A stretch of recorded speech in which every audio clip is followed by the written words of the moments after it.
All right, let's go to Dan in Raleigh, North Carolina. What's up, Dan? Hey, doing well. How are you? Outstanding, brother. What's up? Yeah, so I just found out a few weeks ago that my wife is pregnant with our first baby. All right, way to go, Um, man. Can I cheer for you? Sure. Way to go, Cheer. dude. How old are you?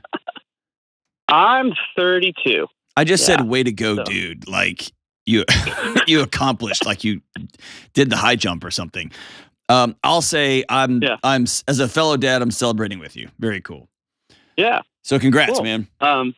Thanks. Yeah, and my question is, like, how do I start preparing now, like, to be the best dad I can be? And in particular, like, how do I think about or reframe some of, like, my own personal goals? Because I don't want to be like, I hear a lot of people as, later in life, like, oh, I should have been more oriented towards my family than career or goals. But there's also an element where, like, do I have to, like, put them all down? You know what I mean? So just Yeah. trying to look for some guidance and wisdom on how do I integrate those two things well, if that makes sense. Okay, can I ask you? Some direct questions? Yeah. Okay, your language that you just used to ask your question. Here's what it really sounds like. Okay. Sounds like you are excited to be a dad. You love your wife. You love the idea of. You already probably start loving this baby. Mm-hmm. And you're kind of pissed because you had stuff that you wanted to do. And we don't have any place in our culture anymore to say like, or no. Like, it's happening. Am I off or am I right? You're onto it. I wouldn't say that I'm pissed as much as I'm just sort of like, okay, like a little bummed out, but not, I wouldn't say I'm like angry. I'm not like, oh my gosh, like you're taking my life away, but just sort of like, okay, I know I need to rethink this and I'm bummed about it, but how do I like do it both well? Yeah, maybe that makes sense. Maybe that doesn't. Absolutely. I absolutely hate this idea that we're not allowed to have the full spectrum of feelings anymore, or we're some kind of bad person, right?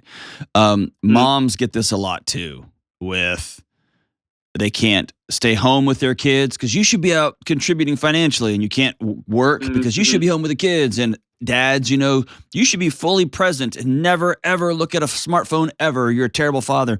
And you should be out making six figures and grinding and crushing and working out 4 hours a day. Like, nobody can win anymore, right? Yeah.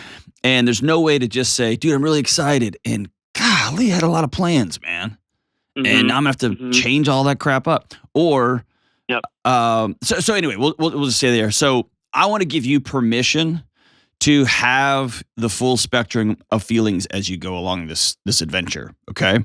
Yeah. You can really, really love this toddler and be super annoyed with how much it cries and poops. And by the way, it poops 10x what you think it's going to. It's unbelievable how much crap comes out of a baby. It's staggering.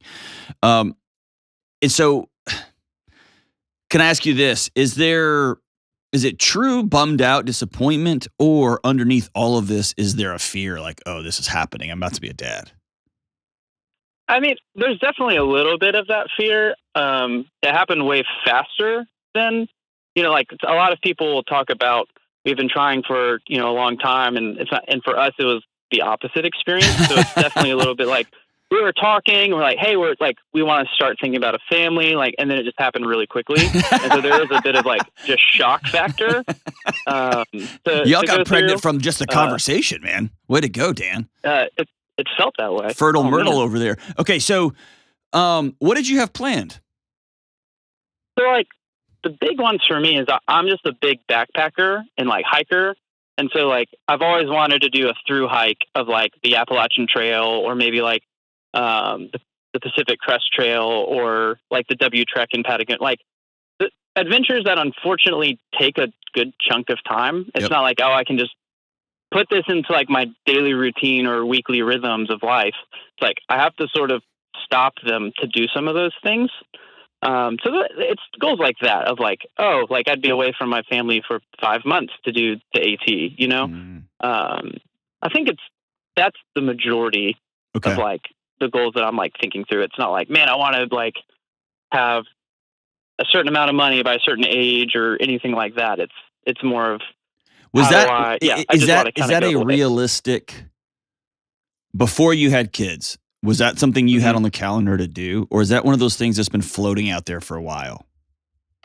It's something that it wasn't on the calendar, but my wife and I were talking pretty regularly about, hey, like this is a goal I really want to do. I've read up on it. I've studied it. I do backpacking trips. I've like been building up my gear. Like that's something I do like want to do. It's not just, oh, maybe one day that would be fun. Like there was like working and plans towards it, even if it wasn't like on the calendar. Okay.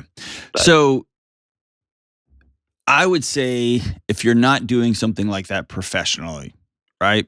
mhm, Um, like let's say you were a touring musician and you're going to be on the road 5 years, or you're an actor and you're going to be on the road, mhm, or you're an engineer on location and you got to go away for 3 mhm, months. That's life. Or you get mhm, deployed and you're gone for a year. So mhm, think through those moments. Those kids do great if they've got a great network and there's intentionality and connection along the mhm. way there. Those kids do great. Those are situations that people plan for well in advance and they know they're coming. Right. I'm actually more concerned about the financial implications. Like you probably can't afford to take a half a year off of work with a little kid, right? I mean, it just changes Mhm. the equation up. Right. Here's what Right. I didn't know on this side, on your side of parenting. And for all of you who think hunting is evil, great. I high five you. I support you. Hit the fast forward button a couple of times here. Okay. I always, I did not understand how much better I would feel, how much more excited I was, how much more joy I felt when my son shot a deer and I got to see the excitement. He put all that work in. He's been practicing. I'm really strict on Mhm. how much he practices before he goes out in the field, and how he felt like he's providing for the like it was incredible. Mhm. And dude, I've always been like the jealous guy or the no. I get the I'm gonna get the best spot. And dude, everything shifted. And so what I'll tell you Mhm. here Mhm. is having these goals, incredible. Working towards them in a rational way, financially, time Mhm. wise, awesome. Mhm. Mhm. I almost guarantee that your priorities will shift in Mhm. 2 to 3 to 4 to 5 years Right. dramatically. And it's hard to see it on this side. So Mhm. I would begin to make this plan very, very concrete. How Okay. much dollars would it actually take? How much time Mhm. would it Mhm. actually take? Pick one of the trails Mhm. and either knock Mhm. it out in the next 3 months or 4 months before your kid comes along, or say, this is what I want to do when my son or daughter turns 16. We're going to do this adventure together. Mhm. Mhm. And right now, it Yeah. doesn't feel like that would be cool. I promise you, my son and I are going on a big elk hunt in December with some great friends we met in Utah. Dude, I never in a million years thought I'd want a 12-year-old tagging along with me, and I can't wait now. Yeah. Totally Yeah. different. You know what I'm saying? And if I come home with Mhm. nothing and I got to spend that time with my son, incredible. Like I'm so excited about it. It has nothing to do with the big goal that I've always been chasing. Does that make sense? No, yeah, I think that makes sense.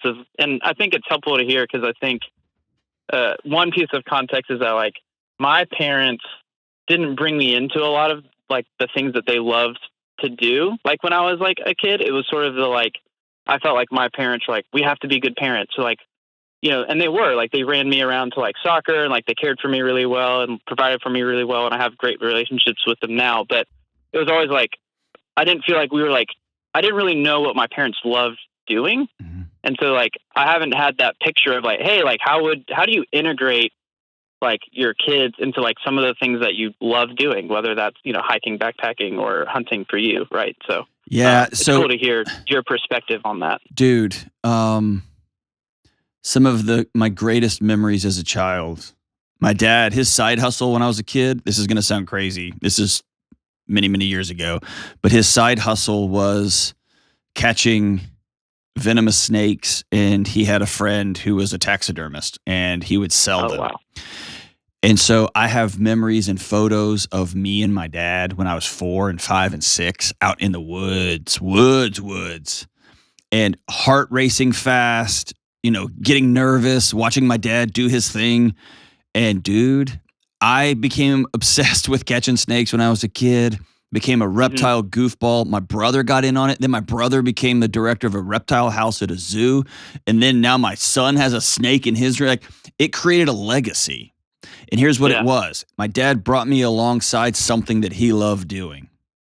When my dad took me shooting with him, when my dad played catch with me outside, like the greatest gift you can give your kid is not signing them up for another travel sport. I don't care how much they beg. The greatest gift you can give your kid is to teach them what passion and joy and fun looks and feels like.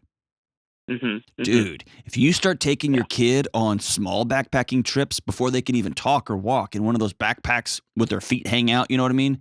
Like Oh yeah, those things are so cool. Dude, you're teaching your kid love for the outdoors. They're going to feel the joy on you. And the greatest gift dads can pass along to their kids is, oh, dad loves life. This is the thing that brings dad's joy, whether you're fixing a car, whether you're going hiking, whether you're going hunting, whether you're playing chess. And like, I also love playing guitar. My kids have opted out of that. I tried, man. I've tried and tried and tried and tried. They don't want anything to do with it. That's totally cool. But they do know dad's got his things. Right.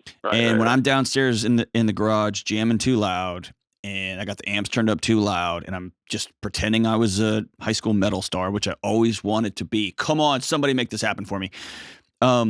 They roll their eyes, but they smile. You see what I'm saying? Sure. Yeah, no, that makes sense. Pass along those. Take your kids with. It's going to be amazing, dude, and it's not going to be the same adventure that you thought. And I don't have any hesitation or promise. If your kid got to watch you save money and exercise and work out and build up to a huge trip that they were too small for, but you went on for 3 months.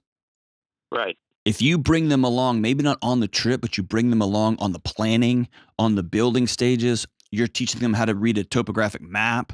You're looking at pictures on the internet of where dad's going to be. You have a little thing on the wall that shows how much money you're saving as you move up. They go on miniature hikes to train with you, you know what I mean, before the big hike. And they wish you goodbye, and you and your wife have this all squared away financially and childcare wise and all that. Dude, that's awesome. And you come back and show the pictures to your kids. That's fantastic, man. My kids don't fully understand what I do when I'm out on the road. Like, I can say, hey, I'm meeting with business leaders behind closed doors. They're like, okay, whatever. Or I'm speaking at this event. Okay, whatever. I've started now when I speak at live events, I just get a quick video on stage of the crowd screaming and hollering. So I take that and show that to my kids, and they're like, oh, that's what you're doing from your eyes out to the audience, right? So I bring them along with me, even though they're not there. That's okay. If you start hiding from your family, because raising a kid's hard, man. It's hard. You don't know what you're doing, and there's not a lot of men who will talk to you about how to do it right. If you start using hiking, if you start using planning for this imaginary fantasy hike that you're never going to go on, or you're going to go on when you're 80, as a way to distract yourself or numb yourself from the realities of parenting, that's when it becomes an addiction. It becomes a problem. And that's when your kids begin to say, hey, he loves whatever he's planning over there more than me. And that's no bueno. That's not good. It doesn't sound like you. And let me circle back to the beginning. It's okay to be disappointed. It's okay to think, I wanted to have $1 million. I wanted to have graduated college. I wanted to have whatever. Cool. That's all real and good and true. And you're going to be a dad. So incredible, man. Everything in your life's going to change. It's going to be the worst, best thing that ever happened to you. It's going to be the funnest, most exhausting thing that's ever happened to you. And you're going to have to go down a rabbit hole to figure out who you really are. Welcome to the adventure, my brother. It is excitement from here on out.